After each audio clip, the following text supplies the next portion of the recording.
Guys, welcome back to my channel. I am Preeta और जो book मैं यूज़ कर रही हूँ उसके राइटर का नाम रक्षिंदा शहनाज है और अगर आप ख़रीदना चाहें तो आप इसको मार्केट से इजीली खरीद सकते हैं। Schizophrenia. Schizophrenia is a psychological disorder. Schizophrenia एक साइकोलॉजिकल डिसऑर्डर है इन which the individuals thinking, emotion, feeling and behaviour are badly affected. इसके अंदर इंडिविजुअल की सोच, उसके इमोशंस, उसकी फीलिंग और उसका जो बिहेवियर है वो बैडली इफ़ेक्टेड होता है, यानी कि ये सब कुछ कहने के किस्म का ख़राब हो जाता है। The patient's thinking gets muddled. Patient की जो थिंकिंग है बिल्कुल मडल्ड हो जाती है, यानी कि पजल्ड हो जाती है। आउट ऑफ ऑर्डर भी आप कह सकते हैं। हिज स्पीच बिकम्स इनकोहरेंट, और उसकी स्पीच जो है वो इस तरह की हो जाती है कि जैसे जिस बात की कोई सेंस ना बने। His perception grows unrealistic. उसकी जो परसेप्शन है अनरियलिस्टिक, यानी कि जो सामने है ही नहीं वो उसको नज़र आता है। वो अपने पास से बनाता है कि जी यहाँ पे कोई एलियन खड़ा हुआ है, यहाँ पे कोई भूत खड़ा हुआ है, तो इस तरह कहता है, क्योंकि उसके इमोशंस, उसकी फीलिंग्स, उसकी परसेप्शन सब कुछ ख़राब हो चुका होता है। हिज अटेंशन इज़ शेडेड, और उसकी जो अटेंशन है वो शेडेड हो जाती है, तबाह हो जाती है। वो किसी बात पे अटेंशन नहीं दे पाता, ध्यान नहीं दे पाता। एंड हिज फीलिंग बिकम होलो, और उसकी जो फीलिंग है वो बिल्कुल ही होलो हो जाती है, यानी कि वो कुछ सही तरह फील नहीं करता। बैठे बिठाए रोने लग जाएगा, बैठे बिठाए हंसने लग जाएगा, इस तरह होता है। More over the individuals motor behaviour is distorted. More over वो कह रहे हैं कि अगर आप इसको चंद अल्फाज में बंद करना चाहें तो वो ये है कि उसका जो मोटर बिहेवियर है वो मुकम्मल तौर पे डिस्टॉर्टेड, यानी कि ख़राब हो जाता है, काम नहीं करता सही तरह। Schizophrenic is divorced from reality, living in the world of delusions and hallucination. जो रियलिटी होती है उससे उसका ताल्लुक़ ख़त्म हो जाता है और वो अब महज डिल्यूजन्स, यानी कि अपने इमेजिनरी तख़य्युलाती दुनिया में रहता है और वो उसी को हकीकत मानता है।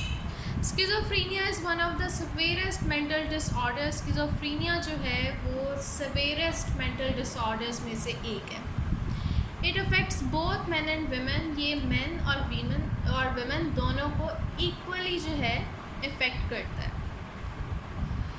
थ्रू दिस डिसीज़ में strike a person in early childhood. हो सकता है कि ये डिसीज़ जो है किसी बंदे को अर्ली चाइल्डहुड में हो जाए।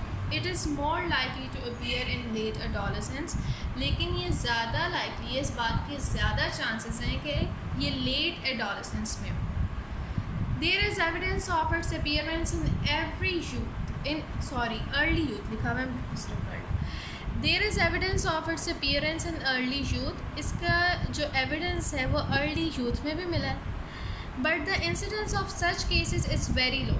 लेकिन ऐसा जो इंसिडेंस है ना वो बहुत ही, उसके केस जो है ना बहुत ही कम है। This disorder manifest itself in man earlier than in women, और ये मैन में जो है ज़्यादा जल्दी मैनिफेस्ट करता है वेमेन की निस्बत। बैकग्राउंड, यानी कि इसके यानी कि आप कहते हैं हिस्ट्री की तरफ जा रहे हैं। Morel was the first to mention schizophrenia in 1816 the history of clinical psychology. Moral जो है वो पहला कह लें कि साइकोलॉजिस्ट था जिसने 1860 में क्लिनिकल साइकोलॉजी की हिस्ट्री में जो है स्किज़ोफ्रेनिया को मेंशन किया। He introduced the concept of mental deterioration at an early age of to diagnose the element of a young boy. उसने जो है एक यंग बॉय को डायग्नोज करने के लिए मेंटल डेटियोरेशन का कॉन्सेप्ट जो है उसको मुतारिफ़ करवाया या उसका नाम लिया। Later on it came to be called dementia praecox. बाद में इसको डायमेंशिया प्रेकॉस कहा गया, जो कि लैटिन का वर्ड है और इसका मतलब होता है मेमोरी लॉस, यानी कि आपकी मेमोरी का चला जाना। In 1898, Emil Kraepelin used this term to describe the mental disorder due to physiological factors and subsumed all the symptoms that are attributed to schizophrenia.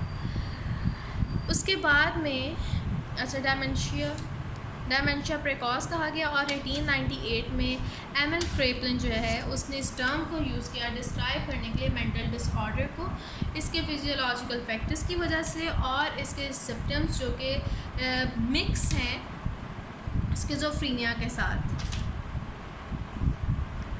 Under the rubric of dementia praecox, और उसने इसको मिला दिया dementia प्रेकॉस के साथ।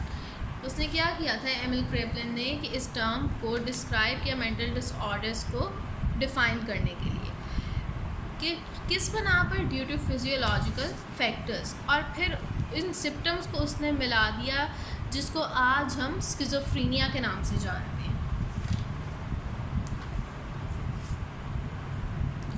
It means general deterioration that sets in at an early age. इसका मतलब ये है कि मेंटल डेटेरियोरेशन जो कि आपकी अंदर सेट हो जाता है एक अर्ली एज।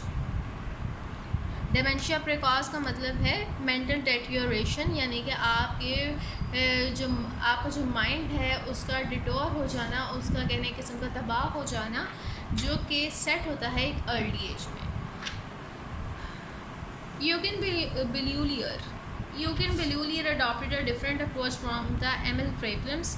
यूजिन बेल्यूलियर ने अडॉप्ट की एक डिफरेंट अप्रोच को, यानी कि उसने एक डिफरेंट अप्रोच को यूज़ किया एमिल फ्रेपलिन से। He maintain that it is not necessary that this disease should appear at an early age not does it always involve deterioration. उसने कहा कि ये ज़रूरी नहीं है कि ये अर्ली एज में ही हो, और ना ही ये ज़रूरी है कि इसके लिए डेटेरियोरेशन जो है वो टर्म यूज़ किया जाए, या डेटेरियोरेशन जो है वो इसके अंदर हमेशा इन्वॉल्व हो।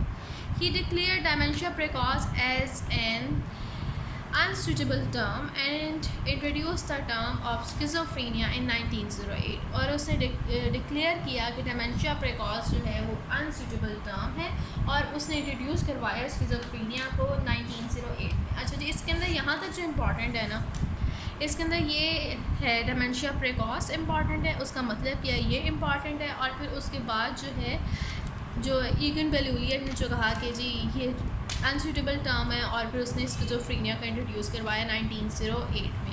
तो 1908 इसके अंदर इम्पॉर्टेंट है, और ये पूरी बात जो है वो इम्पॉर्टेंट है। ये आपको शॉर्ट क्वेश्चन के तौर पे भी आ सकती है, और उसके अलावा आपको MCQ के तौर पे भी आ सकती है। Schizophrenia is a combination of two Greek words. Schizophrenia जो है वो कम्बिनेशन है टू ग्रीक वर्ड्स का। Schizon mean to split. Schizon का मतलब होता है स्प्लिट हो जाना, स्प्लिट का मतलब होता है अलहदा हो जाना। ये देखिए, ये स्प्लिट हो गया। And phren means mind. Phren का मतलब क्या है? माइंड, यानी कि आपका दिमाग। In combination it means the splitting of mind और द 1 minute।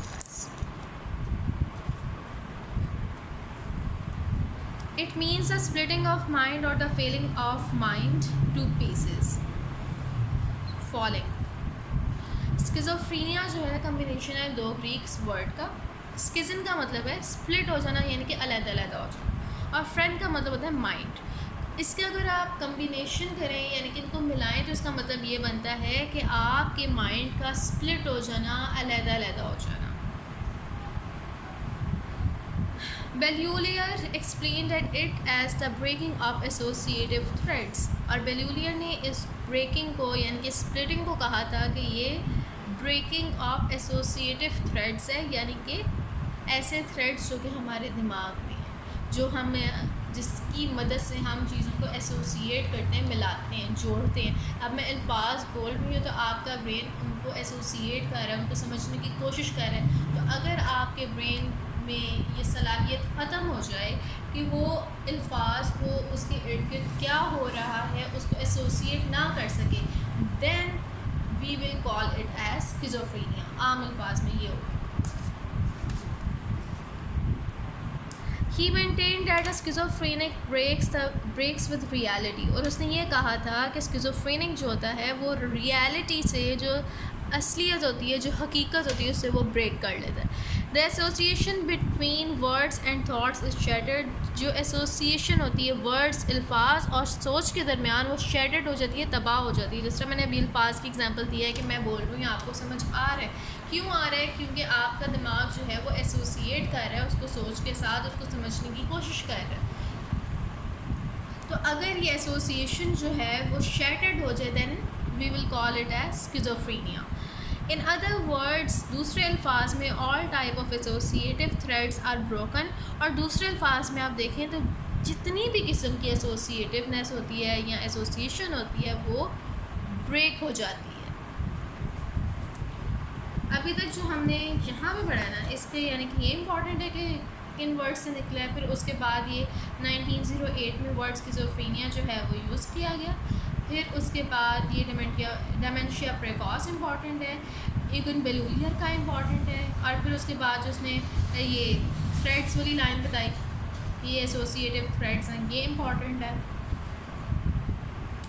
और ये जो लाइन है ना, ये वैसे आती नहीं होती, लेकिन ये आपको MCQ में दे सकते हैं कि which one of the example is the severest mental disorder. तो नीचे जो है आपको वो दी होंगी कि आप चूज़ करें, स्किज़ोफ्रेनिया है या फिर पैनिक डिसऑर्डर है, इनमें से चूज़ करें कि बताएं कि कौन सी है। तो ये आ सकता है लेकिन आता नहीं है, लेकिन फिर भी आप जहन में रखें। आगे symptoms. Schizophrenia is a very serious mental disorder. Schizophrenia एक बहुत ही सीरियस मेंटल डिसऑर्डर है। It's symptom encompass all aspect of mental life. इसके जो सिम्पटम्स हैं उससे क्या होता है कि जो आपकी मेंटल लाइफ होती है, आप कह लें कि मेंटल हेल्थ होती है, वो उसके जो कि आपकी लाइन है जो कि आपका थ्रेशोल्ड है कि यहाँ तक आप मेंटली हेल्थी हैं, तो आपके जो स्किज़ोफ्रेनिया के पेशेंट हैं आप उसके अंदर क्या कहते हैं, इस मेंटल लाइन को क्रॉस कर देते हैं। Thinking, perception, attention, feeling, emotion, motor behaviour and observable activities are all affected by it. आपकी सोच, आपकी perception, attention, feeling, emotion, motor behaviour, observation, जो आप के अंदर जितनी भी कहते हैं कि मेंटल कैपेबिलिटीज़ होती हैं वो तमाम की तमाम जो हैं वो तबाह हो जाती हैं। The symptoms of schizophrenic patient are characterise by variation. Symptom जो है स्किज़ोफ्रेनिक पेशेंट के, उनको करेक्टराइज किया गया वेरिएशन की बिना पे। Hence all patient do not show all symptoms, क्योंकि तमाम के तमाम पेशेंट्स जो हैं वो तमाम के तमाम सिम्पटम्स को शो नहीं करते। According to DSM-IV, the duration and number of symptoms play an important role in the diagnosis of schizophrenia. According to DSM-IV जिस तरह डॉक्टर्स की बुक होती है ना, जिसको पढ़ के वो डॉक्टर बनते हैं, जिसके उनके सारी बीमारियों का लिखा होता है, ये बीमारी है, ये दवाई है। उसी तरह DSM-IV जो है वो साइकोलॉजिस्ट की बुक है, जिसके अंदर उनको बताया होता है ये बीमारी है, इसके ये सिम्पटम्स हैं, इसका ये डायग्नोसिस है। तो DSM-IV के मुताबिक जो है ड्यूरेशन और नंबर ऑफ सिम्पटम्स जो प्ले करते हैं कि important role in the diagnosis of schizophrenia. Through no single symptom has been described as essential to schizophrenia. This very variation of symptom lies behind the classification of schizophrenia and its symptoms. वो कह रहे हैं कि जो duration और number of symptoms होते हैं वो डायग्नोसिस जो होता है स्किज़ोफ्रेनिया का, उसके ना बहुत ज़्यादा अहम किरदार अदा करते हैं। लेकिन एक भी सिंगल सिम्पटम जो है उसको एसेंशियल डिस्क्राइब नहीं किया गया कि स्किज़ोफ्रेनिया के पेशेंट के लिए होना लाजमी है। जिस तरह बुखार होता है तो हम कहते हैं ना कि अगले की स्किन जो है वो गर्म होनी चाहिए, तो ही पता चलता है कि उसको बुखार है। तो ये सिम्पटम हम लोग अपने जहन में लाजमी रखते हैं। किसी को नज़ला होता है तो हम कहते हैं कि उसकी नाक जो है, उसका सिम्पटम होता है कि नाक बंद हो जाती है। तो उसी तरह वो कह रहे हैं कि स्किज़ोफ्रेनिया में ऐसा होता है कि कोई भी सिम्पटम एक भी ऐसा नहीं होता कि आप कहें कि ये अगर चीज़ बंदे में है तो उसको स्किज़ोफ्रेनिया है। उसके सिम्पटम्स जो हैं उसके डायग्नोसिस में बहुत अहम किरदार अदा कर रहे हैं, लेकिन उनमें से एक भी सिम्पटम ऐसा नहीं है कि आप कहें कि ये जो है मस्ट है स्किज़ोफ्रेनिया के पेशेंट में। This very variation of symptoms lies behind the classification of schizophrenia and it's symptom. और ये जो वेरिएशन अभी आपको बताई है सिम्पटम्स की, ये लाइज करती है क्लासिफिकेशन के ऊपर ऑफ स्किज़ोफ्रेनिया और उसके सिम्पटम्स पर। The symptoms of schizophrenia has been divided into two major groups in the DSM-IVTR. DSM-IVTR में symptoms of schizophrenia जो है उनको डिवाइड किया गया दो मेजर ग्रुप में, पॉजिटिव सिम्टम्स और negative symptoms. Beside them, there are certain symptoms that can be described as neither positive nor negative. These symptoms are explained one by one. इसके अलावा वो कह रहे हैं कि ये जो सर्टन सिम्टम्स हैं इनको आप डिस्क्राइब नहीं कर सकते कि ये वाले जो हैं ये पॉजिटिव सिम्टम्स हैं, ये वाले जो हैं वो नेगेटिव सिम्टम्स हैं। ये जो सिम्टम है इनको एक एक करके एक्सप्लेन किया गया। ये समझें कि बीमारी भी अनोखी है और उसके सिम्टम्स भी अनोखे हैं। पॉजिटिव सिम्टम्स, इसके अंदर है डिसऑर्गेनाइज्ड स्पीच, यानी कि आपकी स्पीच जो है वो डिसऑर्गेनाइज्ड हो जाती है, आप अजीबोगरीब बातें करने लगते हैं। डिलूजन्स यानी कि आप जो हैं अजीब बातों पे बिलीव करने लगते हैं कि जिस तरह ये घड़ा टूटेगा तो उसकी मौत हो जाएगी, यहाँ पे पाँव रखोगे तो ये हो जाएगा, वो हो जाएगा, यानी कि डिलूजन्स में आ जाते हैं आप, फॉल्स बिलीव। हेलुसिनेशन यानी कि आप जो है हेलुसिनेट करने लगते हैं। हेलुसिनेशन होता है कि जो चीज़ आपके सामने नहीं है आप उसको कहते हैं कि ये हकीकत है।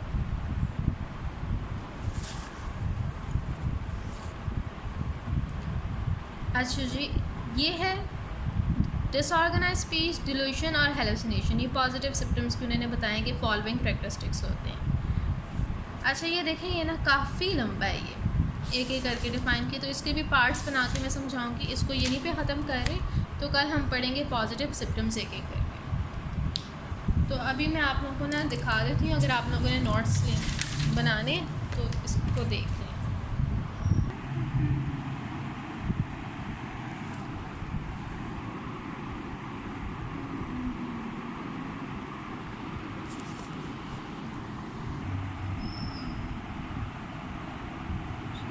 यहाँ से भी देख लें आप लोग, ये भी देख लें, अगर नोट्स बनाने हैं तो पढ़ लीजिएगा।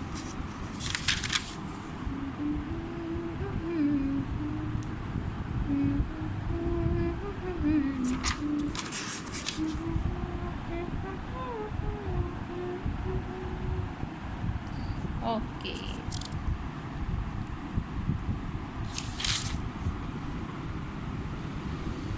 आई होप गाइस कि आप लोगों को समझ आया होगा, और कोई टॉपिक जो आप लोगों ने समझना हो मुझसे वो आप कमेंट्स में लिखते हैं, वो भी मैं लगा दूँगी यहाँ पे। So like my video and subscribe my channel.